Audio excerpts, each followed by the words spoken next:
Hello and welcome to the Medicaid Insights Colloquium, also known as the MIC. Thanks everybody for showing up today. I'm John McConnell and I'm a professor at Oregon Health and Science University, where I direct the Center for Health Systems Effectiveness. And I want to take a quick moment to recognize the rest of the MIC Planning Committee for their continued work in planning these events. Sarah Gordon is at the Boston University School of Public Health and co-director of the BU Medicaid Policy Lab. Jamila Michener is also at Cornell University, or she's at Cornell University, and is the co-director of the Cornell Center for Health Equity and the co-director of the Politics of Race, Immigration, Class, and Ethnicity Initiative and board chair of the Cornell Prison Education Program.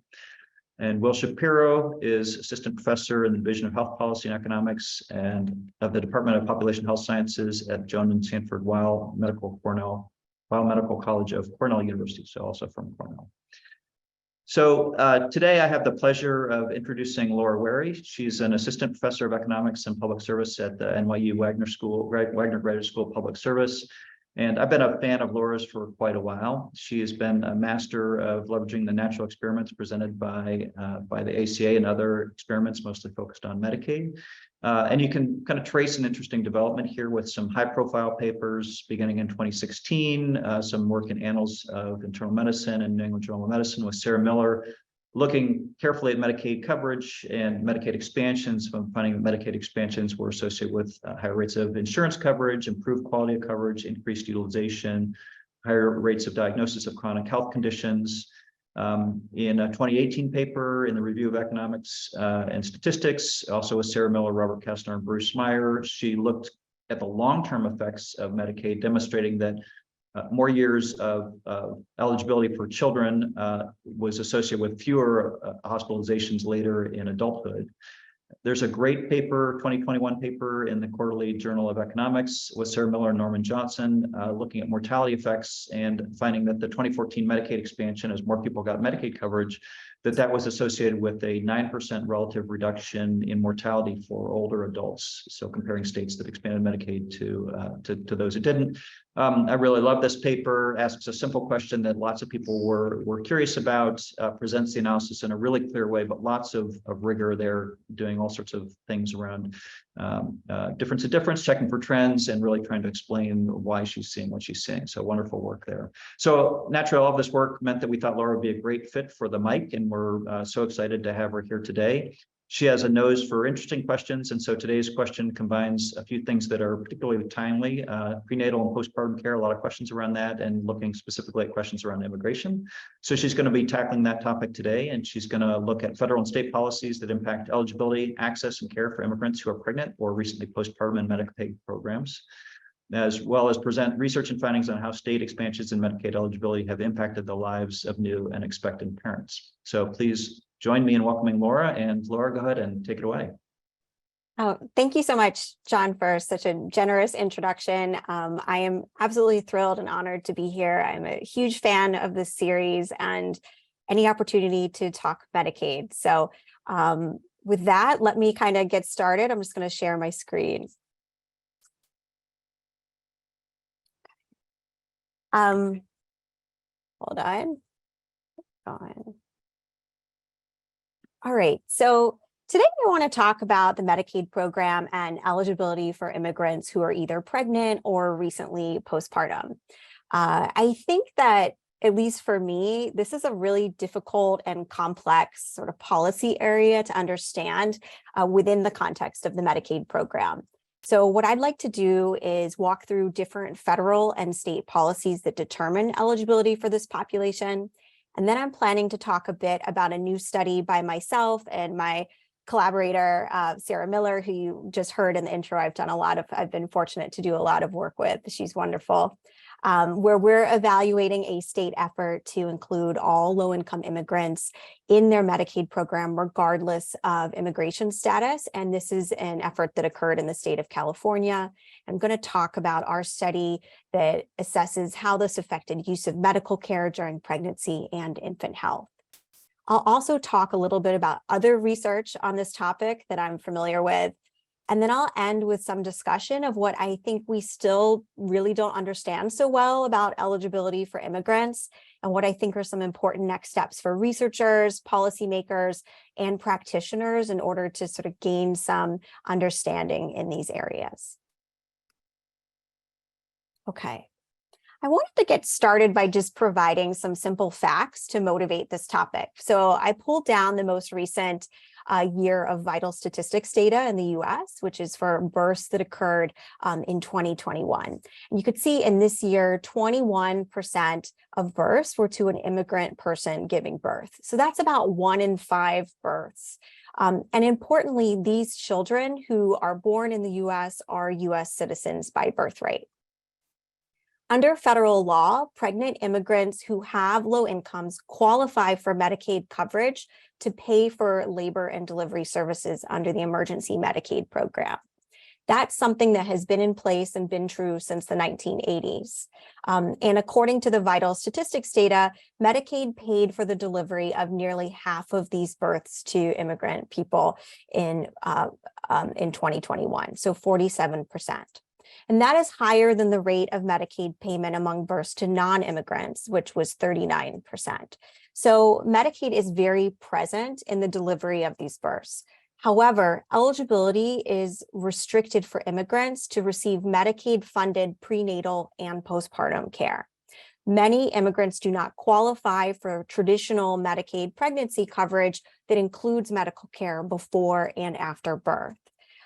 So we don't honestly have great information on rates of Medicaid prenatal coverage and postpartum coverage for immigrants versus non-immigrants, but we do observe on the birth records that immigrants who are giving birth are later to initiate prenatal care or less likely to have prenatal care. And this may be due to lower coverage rates for this population. So here you can see 29% of immigrants giving birth in 2021 either started prenatal care after the first trimester or had no prenatal care, compared to just 20% of US-born birthing parents. So if you look at those with a Medicaid-funded delivery, this rate increases to 35% starting prenatal care after the first trimester or reporting no prenatal care use. So what are the eligibility rules for immigrants under Medicaid? So federal rules specify that immigrants who are US citizens are eligible for traditional pregnancy Medicaid coverage, and that includes prenatal coverage and 60 days of postpartum coverage.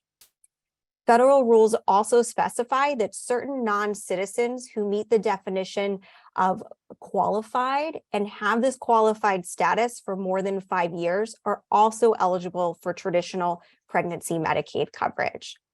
Qualified non-citizens include green card holders, so lawful permanent residents, as well as certain other groups, some of whom are exempt from this 5-year waiting period, for example, refugees and asylees. So I don't have a full list of who is considered qualified, but I did include a reference link here in case you're interested and want to see that full list. These federal rules leave out many other immigrants who are either qualified non-citizens, but they are still within that 5-year waiting period. Other non-citizens who have permission to live and work in the US, but are not included in the qualified definition. So an example of that would be a lawful temporary resident or visa holder. And then this last category, which is immigrants who do not have documentation status. This is where state policies can be really important and include certain of these left out groups. Now, I'm borrowing this terminology of left out from a really nice paper by Leighton Koo and Sheetal Matani in Health Affairs, where they talk about how immigration status is a really important part of determining insurance coverage and access to care. So there are 2 state options which allow states to use federal funding to cover some or all of the left out groups that I just mentioned.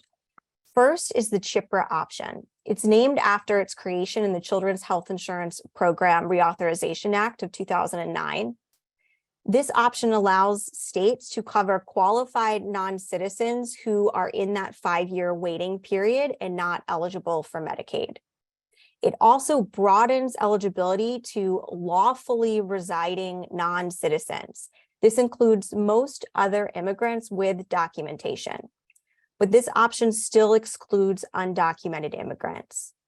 You can see from this recent count available from the Kaiser Family Foundation as of January 2023, approximately half of states have adopted this option. The second option that states can implement, which allows them to use federal funding for coverage, is the CHIP Unborn option. This was introduced in 2002, and it allows for CHIP-funded pregnancy coverage for all immigrants, regardless of their immigration status. So this includes everyone, but services are generally limited to prenatal and delivery services and not necessarily including postpartum services. As of January 2023, Kaiser tells us that 20 states have this option in place. And then finally, states are able to create their own programs and rules with their own funding. So they have discretion regarding the populations and services that they include. And one state that I'll be talking about in a minute is California, who provides pregnancy Medicaid to all immigrants, regardless of their immigration or documentation status. I want to briefly talk about a couple of more recent policy changes that I think are relevant and how they apply to immigrants. So first, many states have been implementing this new option to extend postpartum Medicaid from 60 days to 12 months, which was introduced under the American Rescue Plan. This only applies to qualified non-citizens who are past the 5-year waiting period, unless the state has the CHIPRA option in place, which I just described, and it'll then include CHIPRA eligible immigrants. However, this option will always exclude undocumented immigrants unless states take specific efforts to cover this population with either a state plan amendment or state funding, which a few states are doing. Second, I want to talk about how some immigrants who, without the state options that we discussed, are not eligible for Medicaid, either because they're not qualified non-citizens or they are qualified, but they're in the 5-year waiting period. Those individuals may be eligible to purchase private health insurance coverage in their state marketplaces, which were established under the Affordable Care Act. And they may also be eligible for federal premium and cost sharing assistance, so subsidized coverage. And this is true even for individuals with incomes below the poverty line who otherwise aren't typically eligible for subsidized coverage. This still excludes, however, undocumented immigrants. And for now, it also excludes recipients of the Deferred Action for Childhood Arrivals, so DACA recipients. I should have mentioned previously, DACA recipients are also currently excluded from Medicaid eligibility. But this is something that is expected to change very soon. The current administration just announced that they will be making DACA recipients eligible for Medicaid and marketplace participation soon.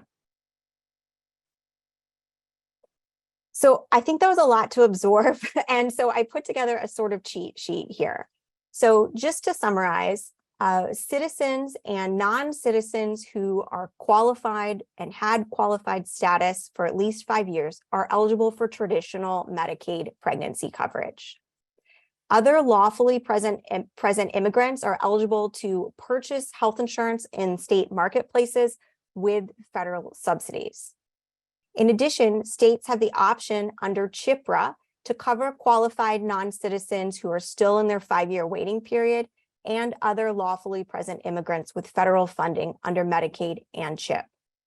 They also have the option to cover these groups in addition to undocumented immigrants using CHIP funding under the CHIP Unborn option, but this generally does not include postpartum services. And then finally, states are able to fund their own programs and determine eligible populations and services. So that's the policy landscape regarding eligibility for Medicaid and other publicly funded insurance coverage for low-income immigrants. And as you might be able to imagine, it could be difficult for individuals to navigate this super complex set of rules regarding who is eligible and for what services. So I would suspect that there may be a significant informational barriers here faced by immigrants, both in terms of understanding their eligibility and also how to enroll for coverage. Immigrants may also face other additional challenges in accessing Medicaid and healthcare that I want to mention. They may have fears that their use of Medicaid will lead to their classification as a public charge and may eventually prevent them from gaining citizenship. There's recent evidence from a short-lived change in the public charge rule under the Trump administration to include Medicaid coverage that was documented to lead to a delay in prenatal Medicaid enrollment and also to worse birth outcomes for immigrants in New York State. So I left a reference for that paper here. Even after establishing Medicaid coverage, immigrants may face unique challenges to using the healthcare system and receiving high quality healthcare. And so these may include language, cultural, and discrimination related barriers, or they may also still face fears of, discovery and deportation from use of the healthcare system if they have undocumented status. For these reasons, it's not obvious that extending Medicaid eligibility to these groups are necessarily going to lead to meaningful changes in insurance coverage, changes in medical care use, or ultimately affect pregnancy outcomes. And this is something that I think needs to be examined directly to better understand. So I'm going to move into a new paper by myself with Sarah Miller, where we try to provide some answers to these questions by evaluating one of the first state programs to extend Medicaid coverage to all immigrants, regardless of documentation status. This change happened in 1988 under the state's Medicaid program, Medi-Cal. It was a very large policy change, and using administrative data from the state, previous authors documented that a few years later, in 1991, nearly half of the Medi-Cal funded births in the state were to undocumented immigrants. We examined the effects of this policy change on insurance coverage, healthcare use, and infant health using a new data set that we've constructed where we linked California birth certificate records to US Census Bureau survey data. And this allows us to bring in information that is not recorded on the birth certificate record, including very detailed information on the country of birth of the mother, as well as information on the year she entered the US. We estimate policy effects using a difference in differences design that compares changes in pregnancy outcomes before and after the policy change for immigrant versus non-immigrant mothers. And our linkage to census survey data allows us to do two different things to strengthen the analysis and our confidence that we are identifying policy effects. The first is we control for differences in maternal characteristics before and after the policy change using a mother's fixed effect in our estimation. This effectively compares pregnancies before and after the policy change that occur to the same mother and compare them to instances where pregnancies all occurred before or all occurred after the policy change. We're doing this because there were a lot of changes in both the number and types of immigrants coming into the state during our study period. And we don't want to inadvertently be picking up the effects of those compositional changes and attributing them to the policy change. The second thing we do is estimate effects for all immigrants, but also those who we think were more likely to have undocumented status at the time of the policy change. We identify this group using detailed information on the mother's country of birth, her age, her county of residence, and also her year of entry into the US. Some of that information we pulled from the census survey data. So I'm going to show you a series of tables that present the estimated policy effects in the first row for all immigrants and then in the second row for likely undocumented immigrants. The first table shows changes in eligibility for Medi-Cal and then changes in health insurance coverage for prenatal care. What we see is a large increase in Medi-Cal eligibility after the policy goes into effect, and also a large increase in Medi-Cal enrollment. Among likely undocumented immigrants giving birth, we estimate that 64% gained eligibility for Medi-Cal during pregnancy, and close to 37% actually enrolled in Medi-Cal. We see a similarly sized decrease in uninsurance. This indicates that Medi-Cal wasn't just replacing other sources of coverage.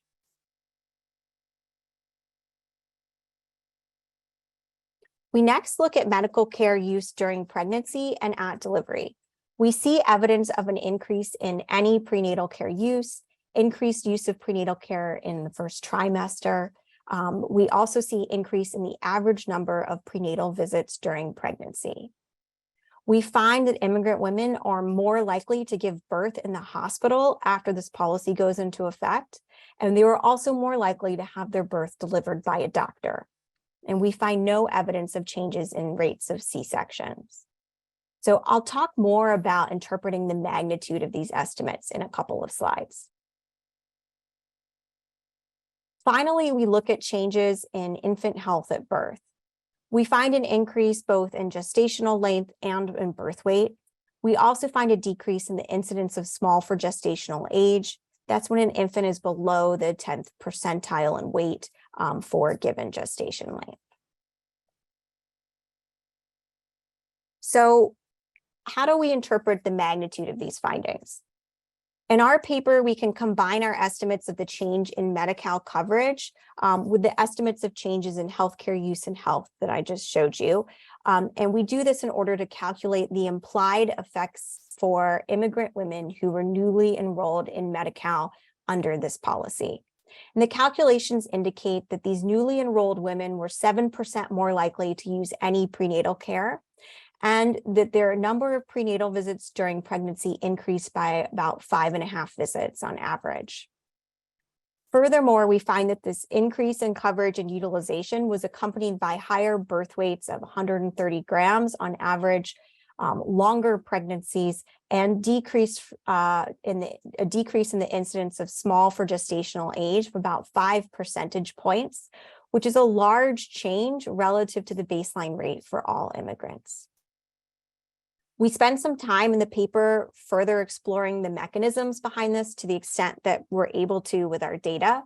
And we find some evidence of a decrease in the presence of pregnancy complications. Sorry, I lost my office light. Decrease in the presence of pregnancy complications, which suggests that improved maternal health during pregnancy might be an important mechanism behind these changes.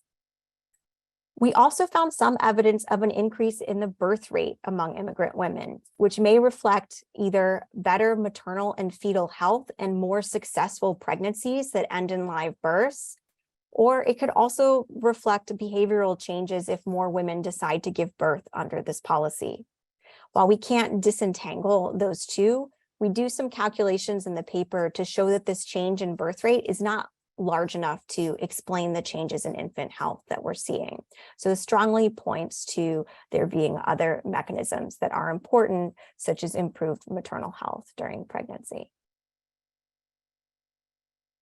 The findings from our paper are pretty consistent with the other existing work, looking at state options to expand public health insurance coverage for immigrants.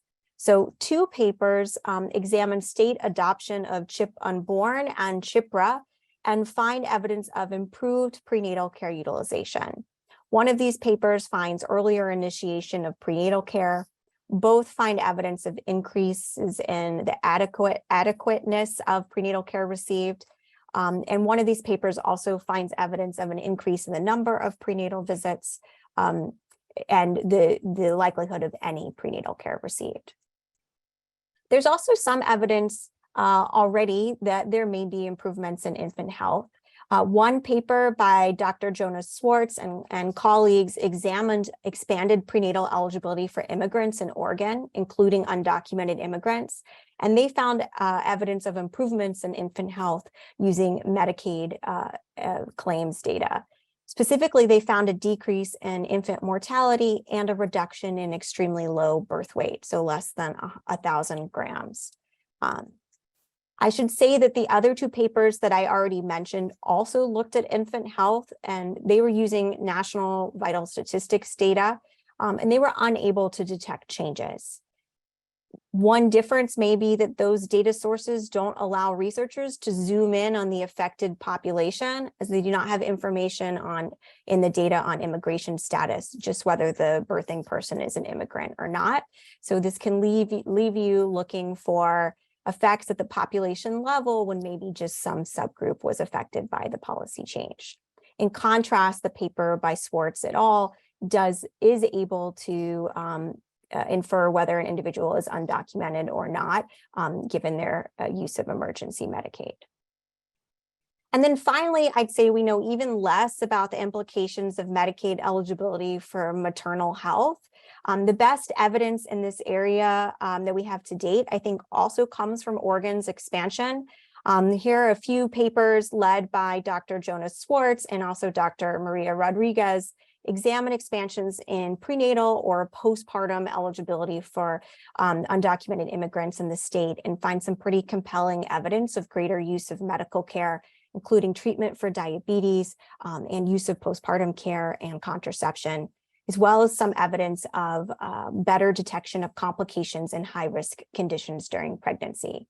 And I think it would be great if to get some additional evidence in this area. So the studies I just discussed are certainly not comprehensive, and I think we could benefit from a lot more work on this topic. And I want to spell out what I think would be some great areas for further contribution. So as you saw, this is a really complex policy area, and I think better documentation of state policies regarding what immigrant populations and services they are covering through Medicaid, CHIP, and other state-funded programs would be invaluable. The Kaiser Family Foundation has already been doing amazing work, as always, in this area, tracking state adoption of different policies. And I think we could build on their work in trying to track down more information on what specific services are covered under these different options and for whom. I want to plug some current work in progress with an amazing team assembled by Maria Steenland at Brown University that I'm happy to be involved with. And Rachel Fabi is leading some work assembling this type of information for postpartum services specifically. So I'd say please stay tuned for that work. I think it's going to be an amazing resource for everyone. I also think there's surprisingly little information on rates of prenatal and postpartum insurance coverage for immigrants, as well as information on their use of medical care during these periods and the potential relationship to state policies. The primary reason for this, I think, is that it's difficult to find data sources that have information on coverage and utilization during these periods, and that also have information on country of birth or immigration status. So I'm going to again plug a project. This is work led by Maria Steenland, where she and her team have linked the pregnancy risk assessment monitoring system data to state birth certificates, which have information on whether the birthing person is born outside of the US or not. And I think some really cool new descriptive information is going to come out of this project. And then finally, I also think we need more information on barriers that exist beyond eligibility for Medicaid for these different immigrant groups if we want to design effective policies. And I suspect that a lot of this type of information cannot be gleaned from existing data and may require focus group and qualitative study to really get better information on. I also want to briefly mention that when thinking about pregnancy outcomes and maternal health, it may be that the period before pregnancy is what really matters for some of these outcomes. And this preconception period is a time when there are still very large barriers to accessing health insurance coverage for immigrants in the US. I borrowed some statistics here from the Guttmacher Institute, and you can see that nearly half of low-income non-citizen women of reproductive age are uninsured, compared to just 16% of US-born women. Now, while the ACA led most states to expand Medicaid to low-income adults, including childless adults, non-citizens must have qualified status for 5 years to be eligible, and some of the states with larger immigrant populations did not adopt these ACA Medicaid expansions, making it difficult to access Medicaid during the preconception period. In addition, while there is the possibility of purchasing marketplace coverage for some immigrant groups, which I mentioned earlier, this is limited to lawfully present immigrants.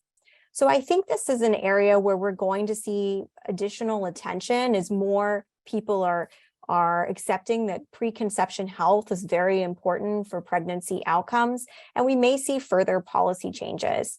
I listed a few states here who have already expanded coverage to undocumented adult immigrants or who are in the process of doing so. So to conclude, there is a complicated patchwork of federal and state policies that really matter for which immigrants are eligible for Medicaid and other publicly funded insurance during pregnancy or the postpartum period. And while some states have extended eligibility to all immigrants or certain immigrant groups, in the majority of states, undocumented immigrants do not qualify for prenatal coverage under Medicaid and CHIP and are unable to purchase marketplace coverage. Research to date indicates that extending eligibility to immigrants does lead to better use of prenatal care services. And there's also some evidence of this translating into better infant health. As I mentioned, eligibility may also be very important for maternal health, given some of the evidence that we've been seeing out of organs expansions and researchers evaluating them. But despite all this, I think there's a lot of room to contribute to our knowledge base in this area. And hopefully I've given you some ideas today and also helped sort of navigate this policy space. So thank you so much. That's all I have for today. Great, thanks, Laura. It's an amazing talk and set of data that you've got there.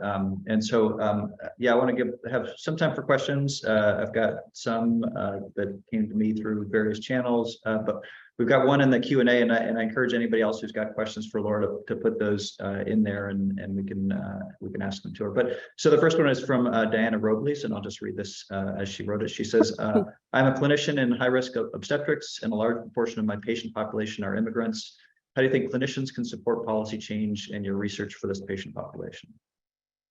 Oh, wow. That's a great question. I mean, I think there are different avenues to try to get involved in policy change, different advocacy groups in your state, for instance, that you plug into if this is something that you want to see changed. And I think also bringing information that you see from your own practice to those groups could provide some new insights for them as well to kind of inform what direction do these policies need to take. As I said before, I think just kind of talking to people and figuring out what barriers are could be really important for sort of effective policy design. Great, and I think I was sort of wondering if you've had context specifically with policymakers about this work or other work. It seems like so much of your work really has sort of a clear one sentence implication, which is always nice. So I'm wondering if you've had those, and if you could, and if not, then we can move on. But if you could expand on those, and maybe I mean, you're talking to largely a research group here. What sort of advice do you have for them, both in terms of making contact and sort of delivering things that are kind of digestible for that type of audience? Oh, I think that's a great question. I mean, I am still learning myself, so I am happy for feedback in that area. I have not had the ear of policymakers. I always try to. I hope that my research is policy relevant, and I think to the extent I can try to put out policy briefs or other types of information that distill it down, or try to target some outlets that I think are high impact and might be more likely to reach that audience. But I haven't had direct contacts myself, so happy for any guidance as well from you. Yeah, great. Yeah. Another question is about kind of the interplay between emergency Medicaid and sort of just sort of straight expansions of Medicaid for undocumented populations. And I think Maria Rodriguez is here at OHSU, and we've done a lot of the work around the emergency Medicaid, and I think she would, agree wholeheartedly with your notion that, and I'm forgetting the words here, but sort of the preconception period is probably really important, that you don't just sort of appear in the prenatal stage and hope for healthy outcomes and a healthy baby.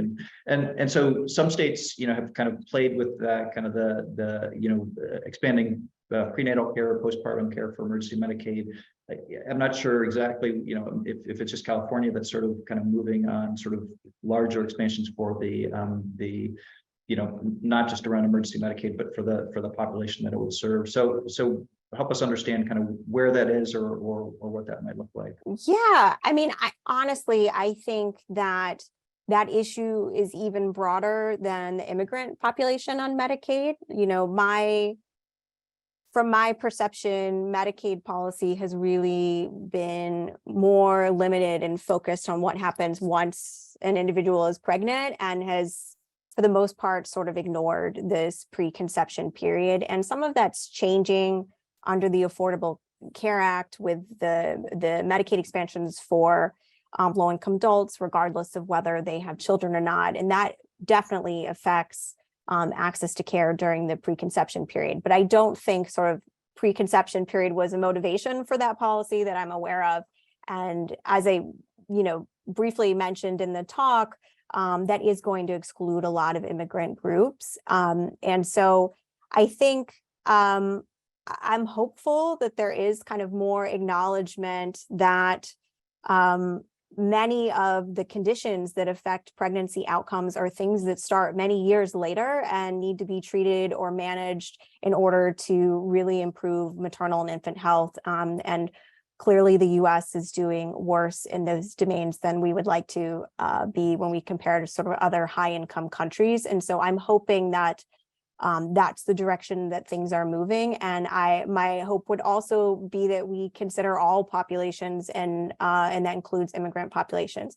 I know there's some discussion, in New York as well currently about expanding to that group, and Washington recently did as well. So I think it's becoming something that we are hearing more often in the mainstream sort of policy discussion. But I'm just as curious as all of you, and where it goes from here. So. Great, thanks. Okay, so this is a question from Sarah Gordon, who's part of our mic crew. This is a question for the expert, or maybe a stump the chump flavor here. So if you don't know this one, we'll give you a pass here. But she says, I'm wondering how the continuous enrollment provision during the PHAE applied to emergency Medicaid or the unborn child option in CHIP. I don't think it applied to emergency Medicaid. I think that's right, but I'm not sure about the unborn child option. Curious if you know, and how this may have contributed to poor maternal health outcomes during the pandemic. I think that's a great question. I do not know the answer. It is something that I have been on some email chains with researchers trying to better understand this ourselves and pin this down. And so I don't think it applied to CHIP unborn, but maybe the CHIPRA eligible group. But I do not know definitively. And I think certainly that could contribute to disparities if during the pandemic, some groups were able to maintain coverage and others would not. So I agree, that's a great question. Yeah, and Emma Sando in North Carolina is weighing in here and saying that continuous coverage didn't apply to CHIP. So thank you. Great. Wow. Great. Well, she would know. Yes. She would know, yeah. Okay, here's a question from Diana Montoya Williams. Thank you for your incredible work. How do you envision mixed methods work exploring prenatal care utilization in immigrant pregnant people, linking qualitative data in these larger scale population level analyses? What might that look like in your opinion? That's a great question. And, to be completely upfront, I am a quantitative researcher, so I do not have any experience with mixed methods work. I just know the limitations in my own work and see that they exist and realize that it's going to take people with other methods and expertise to be able to answer some of the questions that I'm interested in. I have read some really interesting studies. The paper I presented today is kind of focused on a historical policy change. So a lot of the reading I've done is from the 90s, and there been some really interesting focus groups that clinicians were running in California, kind of talking to women and trying to understand barriers to accessing care. And I have learned a lot from reading those articles. And so I think those types of efforts are fantastic and can really bring so much knowledge for all of us, including quantitative researchers. So I don't know. I don't have the vision for what that mixed methods work would be, but I'd be interested in trying to build it out with somebody if they were interested. So. Yeah, great. Thank you. Okay, so one question I have, and I guess I'm just curious about your thoughts about this is, there've been a variety of studies. You've led a lot of these, kind of looking nationally at what's happening with the ACA sort of being this natural experiment, and we can get some good changes there. Things have continued to evolve, and I think I have some concerns. I think everybody has some concerns about the Southeast really looking very different than the rest of the country, both in terms of coverage and sort of health outcomes. And so we're seeing some concerning trends, decreases in life expectancy, but also some big differences regionally in life expectancy and other types of measures there. And so I think so I guess one question is, it kind of starts to introduce a little bit of policy endogeneity there, and the other is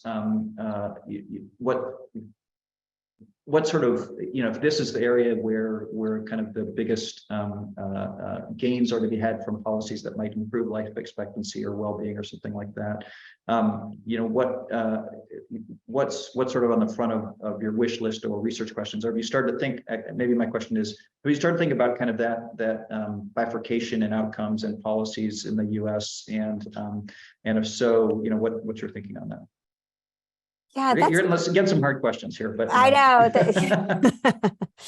That's a great question. I think I haven't been thinking of it from kind of like a research design perspective. I'm clearly interested in or concerned about what some of those trends might be. And as you said, kind of these differences that we will see across states. I will say I'm somewhat encouraged by, I've seen some states recently be willing to extend postpartum coverage where maybe they are not yet willing to extend Medicaid coverage to all low-income adults. But I think there could be some momentum for certain populations where we recognize there's some real public health concerns. And so that's one thing.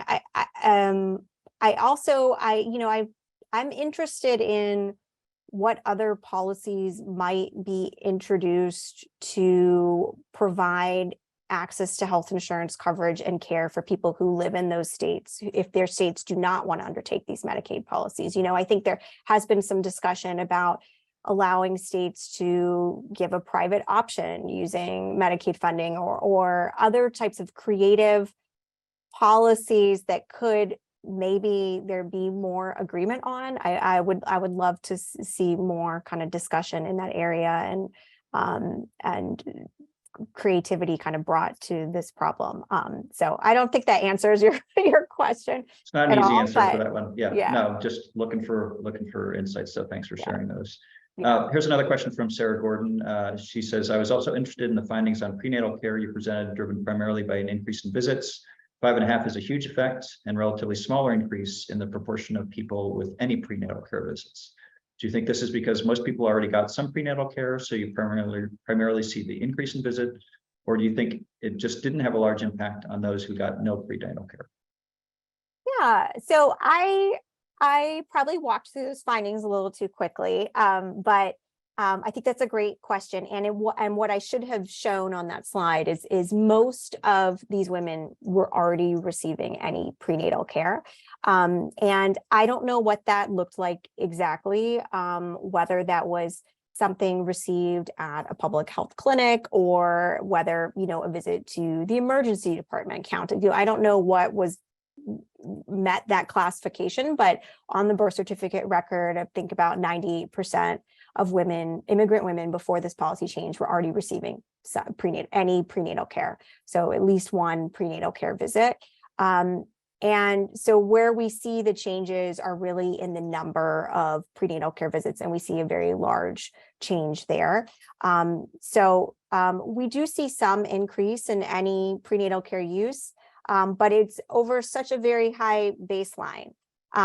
It's like a 1 percentage point increase among all immigrant women. I will say that is also meaningful, I think, because if you look at differences in receipt of prenatal care between immigrants and non-immigrants in the state in that time period, that's about the size of the gap. So it suggests that this policy does kind of close that gap. But I do think most of the change that we're seeing is in terms of the number. So, yeah. Great. This is a question from Jennifer Haley. Thanks for the great presentation. Are you aware of data on how births to people who are immigrants break out in terms of full Medicaid benefits versus unborn child CHIP versus emergency Medicaid? I am not, and that is an excellent question, and I'm not sure how you could get that information, potentially from, I don't know, and I don't work with Medicaid data. I know you, John, you do. I know in your studies, for instance, you've used whether an individual is enrolled in emergency Medicaid to determine that they're likely an undocumented immigrant. But I don't know if otherwise, if you can tell if people are an immigrant in the Medicaid data. It might require some type of linkage to state birth certificate data or something to be able to break down what those pathways are. So I'm not sure. I wish I mentioned this in my talk. I'm just continually surprised by how little information that we have on immigrants giving birth in the US and their coverage. We know that births are, a lot of the delivery is paid for by Medicaid, but the birth certificate record doesn't have information on coverage beyond that. We don't know what happens after the birth. So I think there's a lot to do here to just document some basic facts, honestly. Great. Okay. Okay. Well, let me just ask, maybe we can, unless somebody jumps in with another question, we can let this be the last one and close up. But oh, here's one more for Sarah, and then I got one after that. So Sarah Gordon says, can you talk a little bit about how you got access to your data for this project or other related projects? It's hard to gain access to high quality maternal health data, so perhaps you could speak to that process. And I actually have a kind of a larger question there, but you could answer these. I mean, I think a lot of your studies have done a really nice job of linking data, and I think you're using an RDA portal or something like that. But maybe you could sort of answer Sarah's question, but also sort of what's your experience like in linking these data? Does that take 90% of the work, and then you spend 10% of the time running regressions, or have you found it to be pretty easy to work with those, or what can you share with the research community in terms of how you're doing that? And also, I think specifically Sarah's question is how you got access to that, and whether there are specific hoops that you had to jump through, or I saw you had a couple of disclaimers about the census numbers and things like that. So tell us about your linked data experience. I'm happy to talk about this process. And this is something that I wish was more widely known. So I'm also happy to give a bit of a sales pitch for it. So I think Sarah and I started this process back in 2015. It's been a long time coming, but we were one of the pilot studies where the Census Bureau was undertaking this effort. They had some funding. Some of this was funded by the Laura and John Arnold Foundation to facilitate access to existing data sets for researchers to do linkages to provide evidence base on policies. And this was very exciting to us. So I think, we put in a proposal. We talked to the California Department of Public Health to gauge how open they would be to the idea of us getting birth certificate records from them and sending them to the Census Bureau to link to other data that the census has. And they were open to that. And so we put in a proposal to Census to do this as well. And so I think the main sort of drag on the process was getting all the permissions in place. So there were a lot of forms and lawyers involved to get permissions to do this. But essentially, we got restricted access versions of the California birth certificate records, which have identifying information for the kids. For some years, they have the mother and also the father. Sent them to the Census Bureau, who actually makes the linkage possible by they have this process where they take that identifying information and assign something called a PIC. It's an anonymized individual identifier.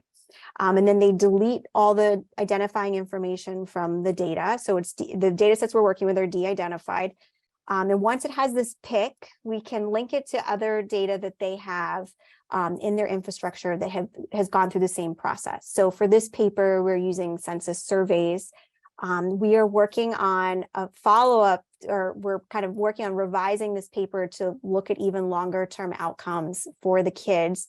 And we're doing that using other data sources that census have. They have a lot of administrative data. You can get information on earnings from different state databases that they have. You can get information on public program participation. There's mortality information from the Social Security Administration. There's a wealth of information. And if you go, anybody is welcome to email me, or you can also just kind of Google census data linkage infrastructure, and there's a whole inventory of impressive inventory of data sets that you can potentially link to. You can bring external data in like we did and have it picked, or you can put in a proposal with census to use the data that they already have. And they have a lot, and that includes they have information on Medicaid enrollment. I believe they may have some information on utilization as well, but I haven't used that. But it's amazing. But the trade-offs are that it can be time intensive to get permissions that you need from different data providers. And all of the analyses also need to occur in a census research data center. And then it goes through kind of a review process by the Census Bureau just to make sure that we're protecting everyone's identities and not inadvertently identifying individuals in our estimates. So that's the process, and it was very exciting, and where we feel fortunate to be able to work with these linked data, and they are available to all researchers. So I highly recommend looking into it. So.